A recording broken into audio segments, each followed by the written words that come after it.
So in our last class or in our last lesson, we discussed why must you cite your sources? Remember, it is to credit the original authors. Whenever you are using a source or a quote paraphrase from a source, that means you are not using your own work or your own thoughts, ideas, possibly even your own words. So you must always give credit where credit is due. Now, doing this helps to establish your own credibility as the author. So as the writer with that argument, if you do not cite your sources, your reader is automatically going to wonder if, first off, your information is correct and accurate, but if it's also reliable and reasonable and current. These should all sound very, very familiar to you based on our few weeks of lessons here. All right, so when we say cite your sources, what do we actually mean? We mean that you are listing and notating in a uniform format. Remember, standard protocol. So our standard protocol for this class and for other liberal arts classes would be to follow the MLA style guidelines. All right, now, this kind of brings us to the most obvious version of citation, and that is the works cited page. And you can see a version there or a sample here on your screen. Remember, the works cited page is an MLA formatted listing of all sources used in your paper. So whether you have quoted or you have paraphrased someone else's work, you must cite that source, and that source is going to end up in this list. Now, you have to understand your works cited list and the formatting that you use within that list is completely dependent on your understanding of what type of source you have used. So if you incorrectly think that an article from an online database is actually a web page, you are going to be citing that online database article incorrectly because you're going to be formatting it as if it's a website or a web page. So you must have a good, clear understanding of the sources you are choosing and that you are using. Now, the works cited page is an alphabetical listing. If you can see in that sample, we start at B, we go to J, we go to K, we go to N. It is alphabetical. It is always alphabetical. When you do not alphabetize your listing, your works cited is formatted incorrectly. The works cited is also the very last page of your essay. It is not on the last page of the body. When I say it is the last page of your essay, I mean it stands alone. It is the absolute last page. So if your essay that you have written is 3 pages long, your works cited page will be page 4. The works cited heading will always be at the top of the works cited page. And then, of course, I'm just going to keep saying it over and over again. Use the MLA style guide that you are comfortable with to help you remember how to format your sources for this works cited page. It is absolutely unreasonable to expect your brain to remember every comma, every period, every, does this need a page? Does this need an author? So on and so on. There are so many intricacies and technicalities to this formatting, and you will never remember it. No one can. Instead, rely on the style guide. All those intricacies and technicalities, they fall into place when you're using a good, reputable style guide to help you as a template. All right, now, here's the tricky part with the citations. Even though we have that works cited page, something is still missing. Your reader still needs to know how and where you used those sources in your actual essay. So yes, you have listed the sources you've used, but your reader needs to be able to recognize within your actual body of your essay where exactly, at what point did you use which source and what did each source provide you. You do this through in-text citations. Now, last week, I did briefly mention that a works cited page and an in-text citation are required. I'm going to say it again. It is not either or. If you use only in-text citations, your documentation, your MLA formatting is not successful. If you use only a works cited page and no in-text citations, your documentation is not successful. You must use both in-text citations and a works cited page to cite your sources. Now, if it is on the works cited page, there must be an in-text citation for it in the body of the essay. Goes the same way, turning that around. If you have an in-text citation in the body of your essay, you must list that source in your works cited page. In-text citations and the works cited page support each other. All right, now, in-text citations trick, or I shouldn't say trick, they catch a lot of people, because when you're first learning how to do this, it is a little overwhelming, and that's okay. Everyone feels this way at first. But again, there's some easy, quick ways to think about citations. The first is that with MLA style, the author's name and the page number are the foundation requirement for in-text citations. Now, whether the author's name is placed within the parentheses itself, remember, we also called in-text citations parenthetical documentation. We covered that last week. But whether the author's name is placed within the parentheses depends on if the author's name is already used within the sentence. All right, now, it's easy for me to say this, but let's actually see it in action. All right, so we have a quote here. UCA researcher James Smart concluded that the color red evokes anger while the color blue relaxes. And then we have our in-text citation, parentheses, we have a page number, and then the period is at the very end of the sentence. Notice there's no period inside the quotation marks. All right, so when we were doing this in-text citation, we already listed the author's name in the signal phrase. The signal phrase introduces the quote or the paraphrase. So we say James Smart right here at the very beginning of this sentence, which means we do not need to put the name again in the parentheses. That'd be repetitive. We don't need to be repetitive. Instead, we only require that page number. Now, the page number is still required, even if you use the name in the sentence. All right, let's look at it a different way. Same information, but I've paraphrased it this time. Research has shown colors can create different emotions. For example, red brings out anger.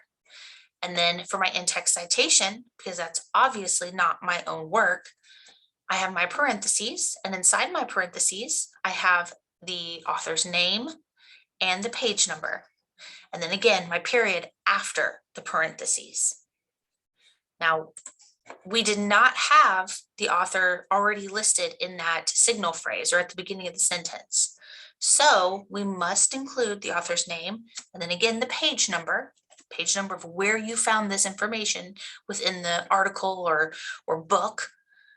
It is right here in the parentheses. Okay, so let's go ahead and practice. Let's look at a few examples together. Due to the large amount of plastic product packaging, grocery stores are where most of our household plastic waste is created. First off, think to yourself, did we quote or did we paraphrase? All right, we paraphrased. We can obviously see it based on no quotation marks, so that helps us with punctuation at least. But there's also no signal phrase or anything introducing the quote for us. Now, if we look down at the works cited citation, because remember, you'd have to have both in-text and works cited, we can see the author, we can see the title of the book, and we can tell it's a book because it's in italics rather than quotation marks. We can see where it was published and who published it, and we can see the year that it was published. Now, you'll notice there's no page number in the works cited citation. That's because for books, MLA does not require a page number in the works cited, but we still must have the author's name, and the page number of where we found this specific information in the in-text citation. So even though the works cited did not require the page number, your in-text still did. And because we did not use the author's name in any kind of signal phrase or intro, we have to include it in the in-text citation. All right, let's look at another one. Fisher writes that children are missing the positive influence of a multi-generational upbringing. Now, think to yourself, is this a quote or a paraphrase? It is a quote. The quotation marks give that away for us, but we also have an introduction here with the author of that quote, Fisher. So let's look at that works cited citation real quick so we can identify what kind of source this is. We can see that the author is Mark Fisher. We can see the name of the article here because it's not italicized. It is in quotation marks. So that tells us it's an article. We can see that the Family Journal published this article. And then of course we can see the volume, the number, the year it was published. We can see the pages of the entire article within that journal. And then we can see that this article was found on an online database. That's EBSCOhost. That's the one we've been using through the UACCM library. We have the barcode number, if that's what you want to call it. It's the registered number for that article in that journal. That's available to you in the online database. It states that for you. And then we can see that you personally access this on this date. All right, so how does the in-text citation work? It works the same as the previous example did, except now we have the author's name originally in that sentence where it says Fisher, so we don't have to repeat it again. We just need our page number of where we pulled this exact quote. And then of course we moved our period out of the quote and put it behind the parentheses. Remember, we're looking for author's name and page number. All right, here's another example. Snack-sized portions at fast food restaurants are often misleading and still detrimental. For example, a McDonald's snack-sized fry has 8% of an adult's advised daily sodium intake. So is this a quote or a paraphrase? This is a paraphrase. Remember, we don't see quotation marks and there's no introduction. There's no signal phrase for us. But obviously this is not our own information. So let's look at our works cited citation. We can see that this is not a book. We can see that it is in the quotation marks. So we know it's either an article or something of the sort. But then we see the name and we see a website address or a web page address. So because of that address, and because we can see that the name is in the quotation marks, this tells us this is a web page. This is not an article. This is not a book. It's a web page. This is not a website. It's not an entire website that we're looking at.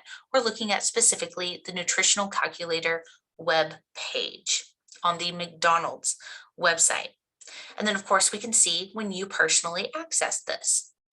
So what does that look like in text? Because web pages don't have authors usually, and they don't have page numbers.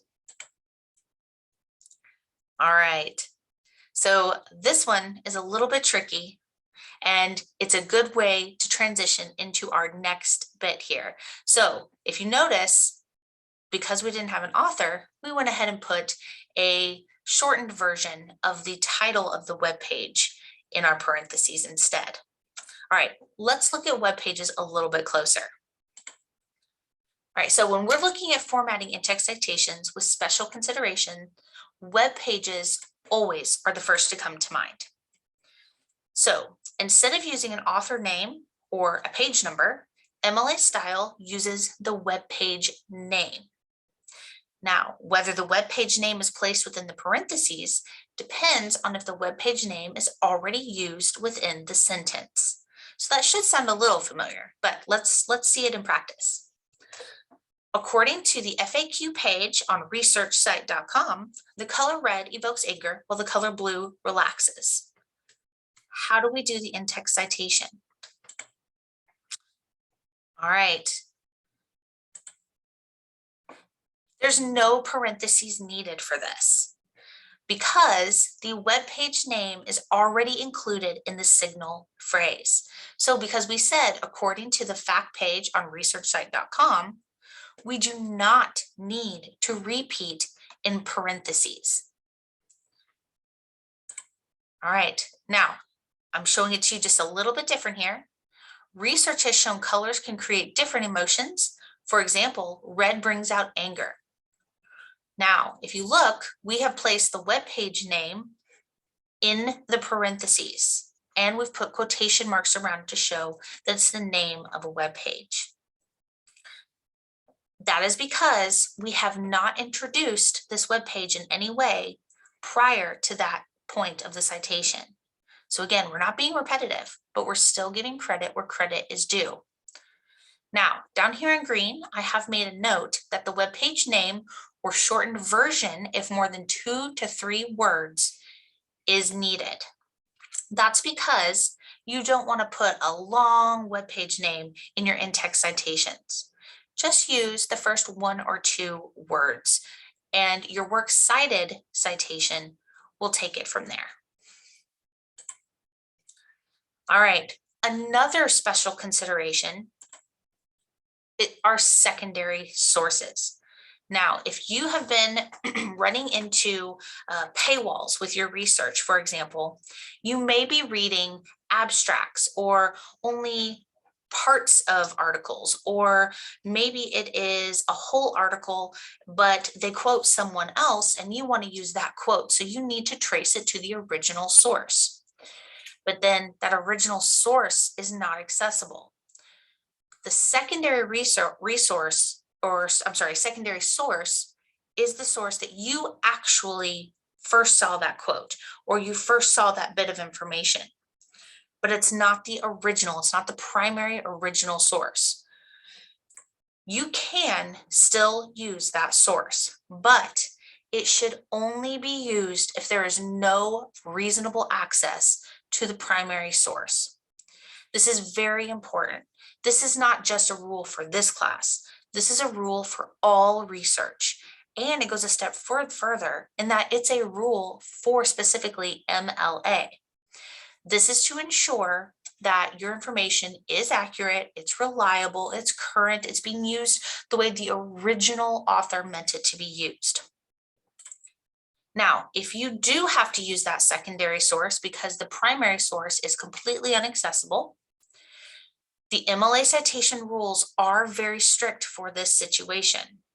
They're a little challenging at times, but we can break it down. Your in-text citation will not match the works cited page, and a signal phrase is required.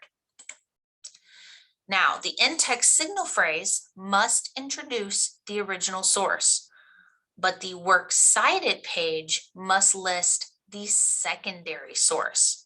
So in other words, you will quote your original quote that you wanted to quote for your paper and give credit for the original source that quoted it, or where it was created, the original source. But your works cited list must show what you personally accessed and read. So let's look. In Smith's color research, it is stated that the color red evokes anger while the color blue relaxes. So we have our signal phrase, and in our signal phrase, we are giving the original author and source the credit. So in Smith's color research, and then for our in-text citation, we are saying that it was quoted, and you can see that quoted is abbreviated, QTD, period. And then we give our secondary author's name and page number. So in that signal phrase, we give credit to the original author and source. In our in-text citation, we give credit to the secondary. So the secondary is the one you actually read. And then, like I said before, when you cite this in your works cited page, you will cite it and give credit to the secondary source that you personally read and accessed. All right. Now, the other special consideration we have is long quotations. Now, what we mean by that are long quotes, basically. So if you want to take more than 4 lines from an article and quote it word for word, you can. There's nothing stopping you from that. However, you do this sparingly, because if your entire essay is just blocks of 4 or 5 lines of someone else's words, then that means your entire essay is someone else's. It's not your work. But every once in a while, we do need to go ahead and pull a long quote. And we do this just like we would a regular quote in terms of in-text citations. So MLA style uses the author's name and page number. Whether the author's name is placed within the parentheses depends on if the author's name is already used within that signal phrase or sentence. The difference, though, is that the long quote is punctuated not by quotation marks, but by indent. So let's look at that. Here you go. You can see I have my signal phrase, UCA researcher James Smart concluded, and then I have my long quote. And this quote happens to be 1, 2, 3, 4, 5 lines. So my author's name is included in the signal phrase, which means I do not need to put it down in the in-text citation. Only the page number is needed. Now, notice I do not have quotation marks around this block of quote, even though it is a word for word quote. That's because my indent on the left here, which is a 1/2 inch, shows the reader that this is a long quote. All right, everyone. Remember, use your MLA style guides to help yourself. Learning how to cite takes some time, but these style guides are the perfect templates. Do not rely on your brain to remember absolutely everything. It's going to be a little trial and error, but those templates help you double check yourself, and they help you simply save time and make life easier. All right, I will talk to you all soon.